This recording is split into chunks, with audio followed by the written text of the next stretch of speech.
Hello friends, साक्षर पाठशाला में आपका स्वागत है। आज हम पढ़ेंगे मैथ्स का 10th क्लास की मैथ्स का फर्स्ट चैप्टर रियल नंबर। और रियल नंबर का हम इंट्रोडक्शन पार्ट आज कंप्लीट करेंगे। उसके बाद में क्वेश्चंस देखेंगे। रियल नंबर देखिए, नंबर सिस्टम, रियल नंबर को हिंदी में बोलते हैं वास्तविक नंबर। तो रियल नंबर में हम ये देखेंगे कि रियल नंबर में कौन कौन से नंबर्स आते हैं। तो पहला नंबर जो होता है वो होता है नेचुरल नंबर। नेचुरल नंबर होता है एक से लेके आगे के सारे नंबर, ये होते हैं नेचुरल नंबर। इसको हम एन से डिनोट करते हैं। फिर उसके बाद में आते हैं होल नंबर।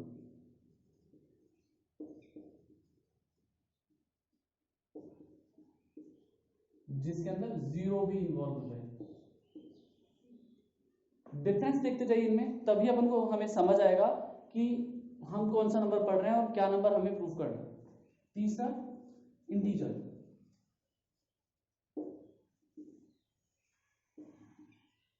इंटीजर को हम अभी तक हमने पॉजिटिव नंबर्स देखे हैं, लेकिन अगर उसके अंदर हम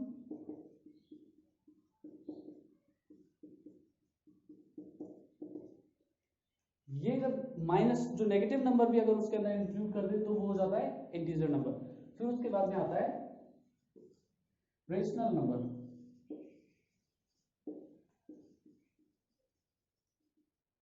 रेशनल नंबर का डेफिनेशन अगर हम देखें तो रेशनल नंबर की डेफिनेशन होती है जिस भी किसी नंबर को हम अपन p अपॉन क्यू के अंदर लिख सकें। p upon Q where Q कभी भी जीरो नहीं होगा और दोनों p एंड q इंटीजर्स होंगे, पॉजिटिव इंटीजर्स। क्या होंगे? Positive integers. और 5 इरेशनल नंबर, जिस नंबर को हम p अपॉन q के रूप में नहीं लिख सकते। For an example, √2, √3, √5। ये इसका एग्जांपल लें तो देखिए 0 से 1 के बीच में भी कुछ ना कुछ होगा। 0 और 1, तो इसके बीच में 1/2, 1/4, 1/8 ये हैं रेशनल नंबर। अब इनका एक ग्राफ बना लेते हैं हम कि इनका ग्राफ कैसे बनेगा। पहले वेन डायग्राम लिख लेते हैं, फिर देखेंगे।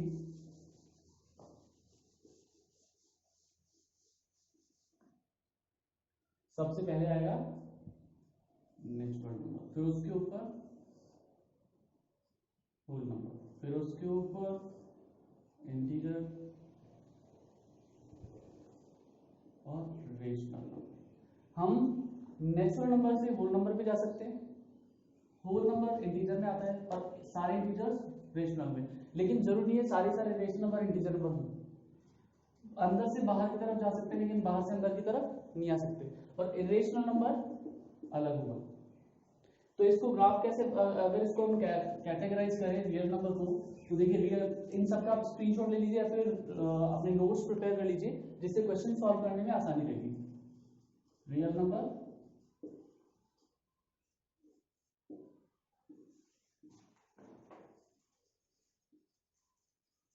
रेशनल नंबर और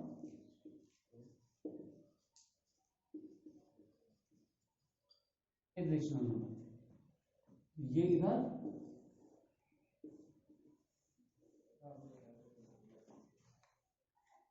ये दो नंबर्स हमें देखते हैं। अब जो इस चैप्टर के अंदर, क्योंकि ये फर्स्ट चैप्टर है अपना, और फर्स्ट चैप्टर के अंदर हमें देखना है कि हम इसका इंट्रोडक्शन पूरा करें। तो इस चैप्टर के अंदर सबसे इंपॉर्टेंट जो है वो है यूक्लिड डिवीजन लेमा थ्योरम। अब इन दोनों चीजों को हम देखेंगे। पहले ये भी देखेंगे लेमा क्या होता है, यूक्लिड डिवीजन क्या होता है, ये देखते हैं। नंबर्स हमने देख लिए हैं।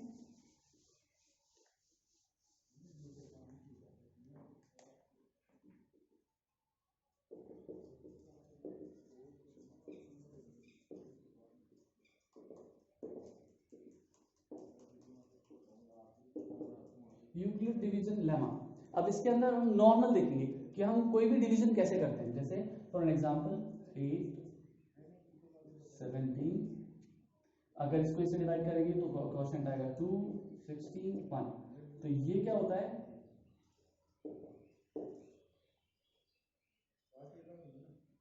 ये डिवीजर होता है, डिविडेंड, क्वोशिएंट, रिमाइंडर।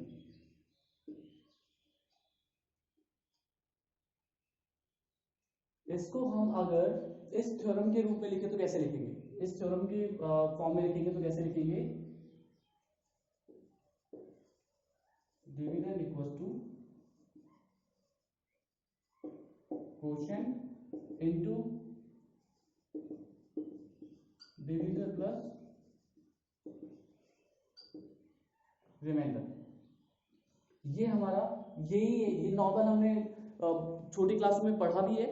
किसी भी डिवीजन को चेक करने का फॉर्मूला होता है, किसी भी कोई भी डिवीजन हमने परफॉर्म किया है, चाहे छोटा हो चाहे बड़ा हो, उसको इस वाले फॉर्म में अगर हम प्लेस करते हैं तो उससे हमारा चेक हो जाता है कि हमने जो आंसर निकाला है वो सही है या नहीं है। अब इसके अंदर देखिए, ये हमारा हो गया, इसके अंदर इसको हम एक एल्जेब्रिक फॉर्म में लिखते हैं।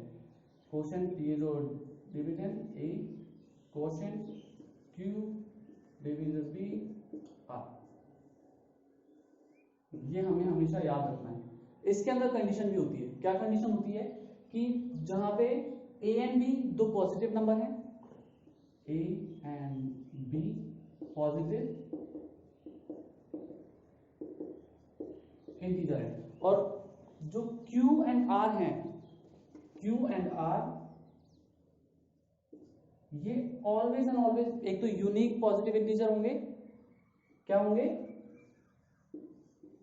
यूनिक इंटीजर, और जिनके लिए ये हमेशा इसको सेटिस्फाई करेंगे, ए एंड बी को हमेशा सेटिस्फाई करेंगे, ऑलवेज सेटिस्फाई।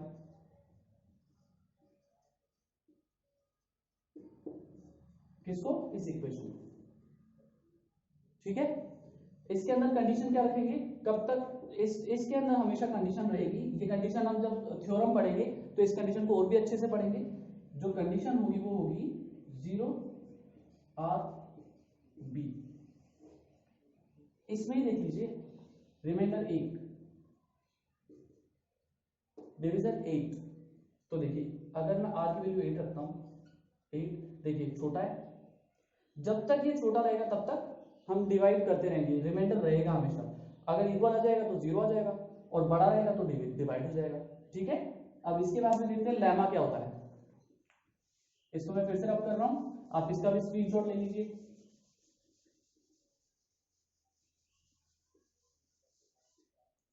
Lemma,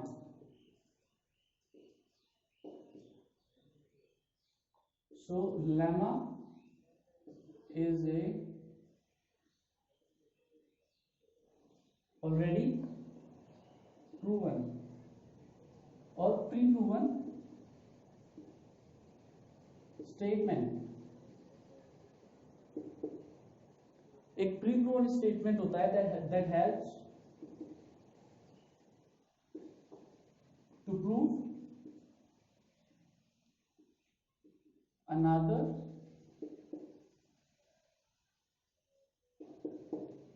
statement।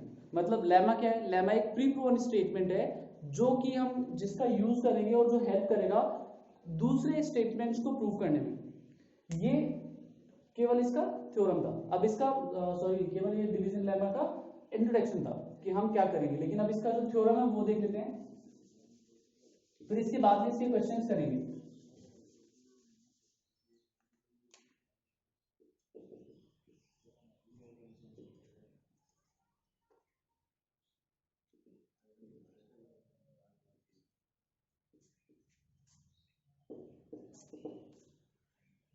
पहली बात, ये यूज क्यों करते हैं, टू फाइंड HCF। HCF मतलब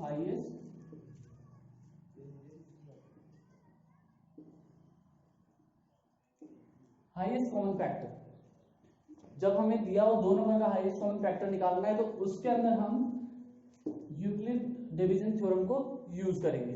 अब इसके अंदर देखते हैं, सबसे पहला स्टेप हमारा क्या होगा, सबसे पहला स्टेप होगा 2 नंबर दिए A एंड B, ये दोनों इंटीजर्स हैं, तो इनके अंदर पहली स्टेप 1 होगी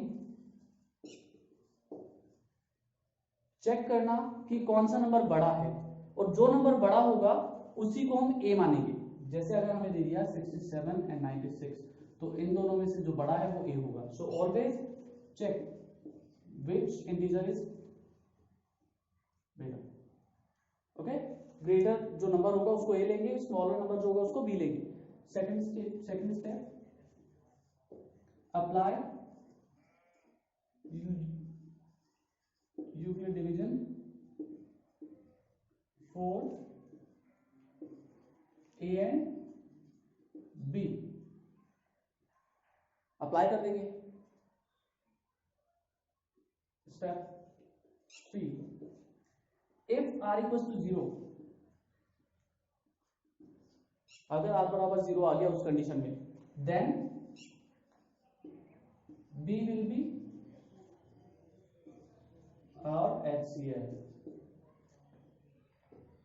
एल्स, और अगर नहीं होता है, if r not equal to 0, then again हम क्या करेंगे, यूक्लिड डिवीजन अप्लाई करेंगे। अगेन अप्लाई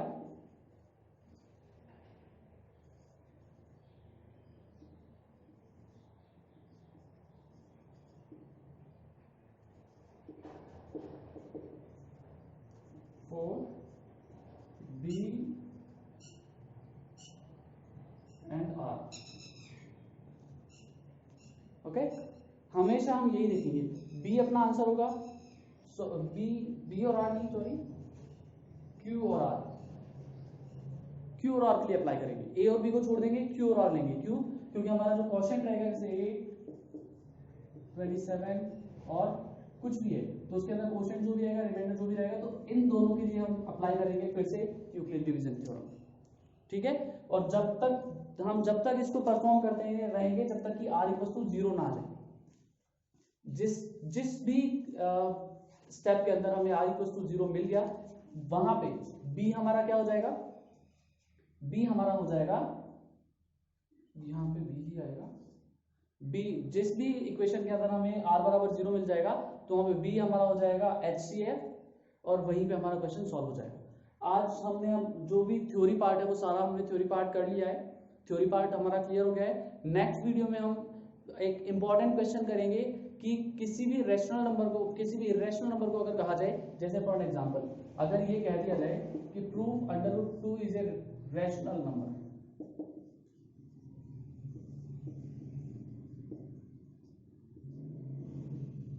तो इसको हम चेक करेंगे कि कैसे ये रैशनल नंबर नहीं है, क्योंकि ये अभी हमने लिखा था कि ये रैशनल नंबर है, लेकिन इसको प्रूव करेंगे कि कैसे ये इरेशनल नंबर है या फिर रैशनल नंबर नहीं है। प्लीज आप इस वीडियो को पूरा